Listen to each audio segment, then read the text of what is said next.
Hello everyone, welcome to today's show. We got a great on-time start here today. Love it. Nice. On today's show, Trump's lawyer raised the prospect of pardons for Flynn and Manafort. Did Trump listen to our thoughts? We will get to that breaking story from the New York Times. The JP Morgan CEO said the banking bill does not have really anything to do with us. The banking bill in the Senate, in the Congress right now, which is a little bit weird because he runs a bank, but will it benefit? We'll analyze that, and why the Bernie wing has a very big shot on the 2018 Democratic primaries and in the midterm elections in November. We'll take a look at how they're doing, even though we've only had a few primaries in the books as of now. All right, so yeah, the Trump's lawyers are raising the prospect of pardons for Flynn and Manafort, though, will be our first story.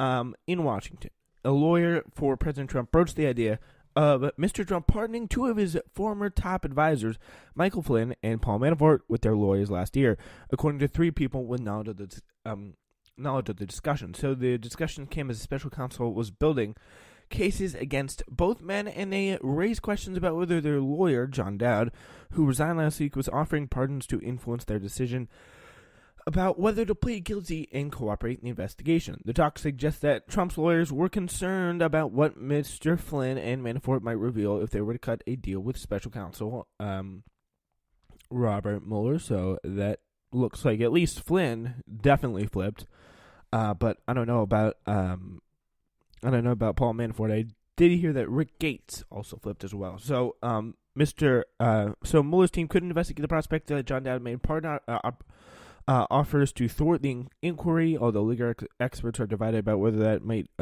constitute obstruction of justice. I mean, there are many other examples to me that constitute obstruction way more clearly. That is for sure. But Flynn, who served as Trump's first national security advisor, agreed late November to cooperate with the special counsel's investigation. He pleaded guilty in December to lying to the FBI about his conversation with the Russian ambassador and received favorable sentencing terms. So it looks like he'll be all right. So Dowd has said privately that he did not know why Mr. Flynn had accepted a plea. According to one of the people, he said he had told Mr. Kellner, which is, I gather, Flynn's lawyer, Robert K. Kellner, that he told Kellner that the president long believed that the case against Flynn was flimsy and was prepared to pardon him, the person said. So, I mean, imagine, if he hadn't taken the plea deal, Trump would literally have been at his side ready to pardon him, apparently, according to John Dowd. So this is kind of secondary information. There's a very good possibility he may tweet about this because he's barely said anything. And it's worth checking. Because this is one of these things he would come in and want to respond by putting. He'd be like, hey, guys, just so you know, I really, really, really want you, love you all, I want you guys to know. He would never say that. That there is absolutely no way that I pardoned this man. There is no way that I pardoned this man at all, under any circumstance, any possibility that I would have pardoned Michael Flynn. That's fake news. I would no way I would have pardoned Michael Flynn. So I'm just going to look it up. I would just be very interested to see if he tweeted anything, because he just tweeted quite early. So, nope. He just did the announcement about the VA secretary change last night. So, it is unclear whether Mr. Dowd discussed the pardons with Trump before bringing up with other lawyers, but Dowd, who was hired last year to defend the president during the Mueller inquiry, took the lead in dealing directly with Flynn and Manafort's lawyers, according to two people familiar with how the legal team operated. He denied on Wednesday that he discussed pardons with the lawyers for the president's former advisors. There was no discussions, period, Dowd said. As far as I know, no discussions. So, contacted repeatedly over several weeks, the president's lawyers representing him in the special counsel investigation maintained they knew no possible discussions of pardons. So, That's the good thing. That is the good thing. So never during the course of my representation of the president, I had any discussions of pardons. Jay Sekulow, he said he denied it. Ty Cobb saying, I have only been asked about pardons by the press and routinely responded on the record. There are no pardons on discussion or under consideration at the White House. So apparently, according to John Dowd, who leaked this, but he did deny it to the press and public because he probably knows it is going to look a little bit embarrassing. I will say. So Kellner Brown declined to comment. But here's the thing: it'll be very, very interesting to see what happens here. Is Trump actually sympathetic, and could he pardon more possible people who are under the scope of the Mueller investigation? We haven't had too many big Mueller nail downs in a long time. I think really Flynn was the last one to truly get hammered by the Mueller investigation. Will there be another person whose case is just too good to ignore, or maybe Trump feels it's pretty flimsy and he wants to pardon them? Is that a possibility? Will we hear about pardons again? I just don't know.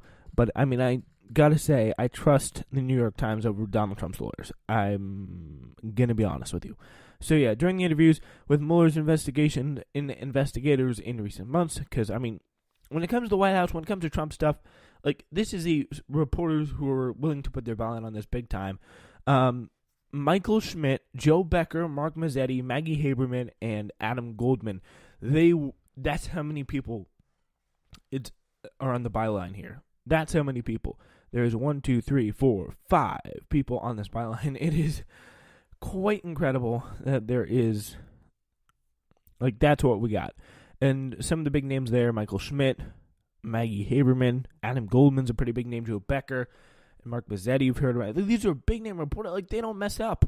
I'm sorry, they just don't mess up very often. Yeah, so during interviews with Mueller and with Mueller's investigators in recent months, current and former administration officials have recounted conversations they had with the president about potential pardons for former aides under investigations by the special counsel, according to two people briefed on the situations.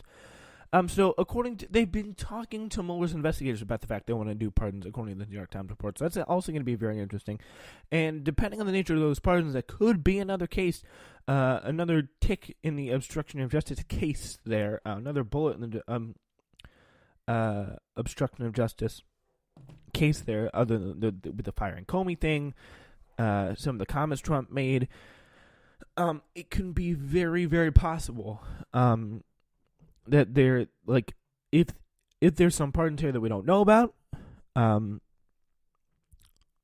potential, if there's some potential pardons here that we don't know about, some news that we don't know about, maybe wanted to pardon some like Rick Gates or something like that, or maybe more efforts to fire Mueller or something else like that. In the aides talked to Mueller's investigators about it, like it sounds like they are doing. They're pretty much very active into talking to these people.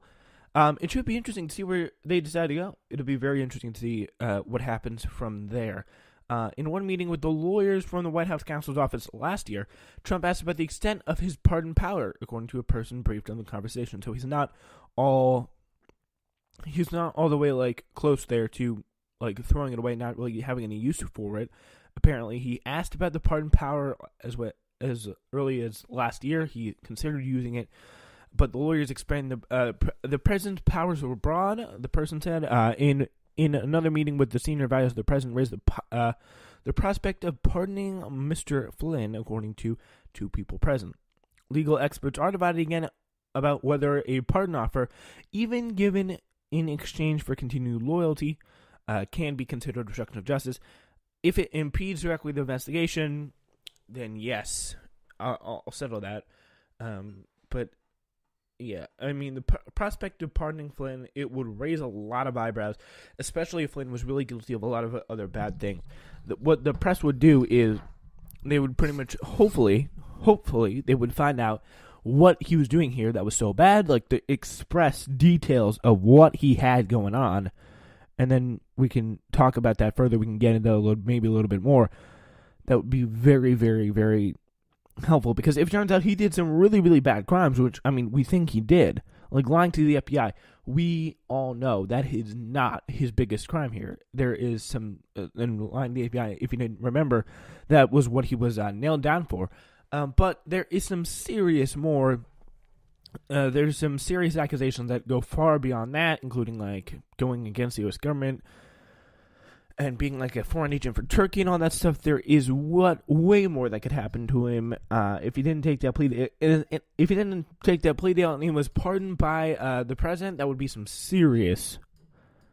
That would be a huge hit to him. That'd be a huge hit to him that he'd be taking if he went on to file like pardon like Paul Manafort as well.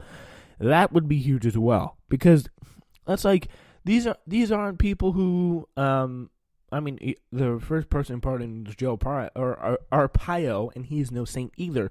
But the thing is, these are people who have committed crimes on the international level, whether it be tax fraud in some sort of manner, whether it be literally acting as a foreign agent for another country. Like, a lot of this stuff, this is not cool at all. Very, very worrying stuff. But even if the president ultimately aimed at hindering an investigation, it might still pass legal muster. Jack Goldsmith, former assistant attorney general for the George W. Bush administration and professor at Harvard Law School. There are few powers in the Constitution as absolute as the pardon power. It's exclusively the president's and cannot be burdened by the courts or the legislature. Founding fathers... Founding fathers messed up here. They first made the electoral college to protect against people like Trump when they literally insured us of Trump. Now they got the presidential pardon powers. They cannot be burdened by the courts or the legislature. Yeah, he said it would be very difficult to look at the president's motives in an issue in issuing a pardon to make an obstruction case. So he just said he's pretty much just saying here it would not make any sense. It wouldn't be very effective at all. So the remedy for such interference would likely be found in elections or impeachment rather than prosecuting the president, Goldsmith said. So, but the pardon power is not unlimited. Samuel Bull, a professor of law at Duke University, says the framers didn't create the power to pardon as a way for the president to protect himself and his associates from being prosecuted for their own criminal behavior, but often that is very much how it's used.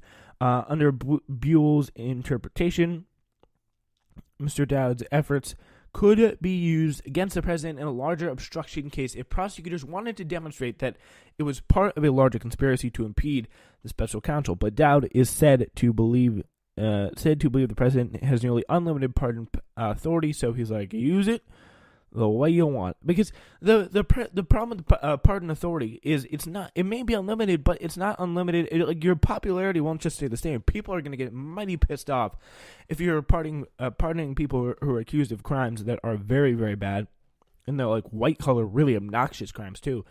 That would not be good. It just would not be good if you're pardoning these kind of people who are accused of these high-collar, fancy crimes, and they're like, yeah, you get to go free. How does that look? And these are some serious crimes people investigating. Nobody would be put in jail for. Oh, you're out of here. You're out of here. You're out of here. Yeah, that's just great. All right. So anyway, very, very disturbing stuff. In the end, all right, next, J.P. Morgan CEO says on the banking bail, it does not have anything to do with us. We'll investigate that next. This is the Spencer Walsh Radio Network. Your show will return in just 4 minutes. Pendo on the beat.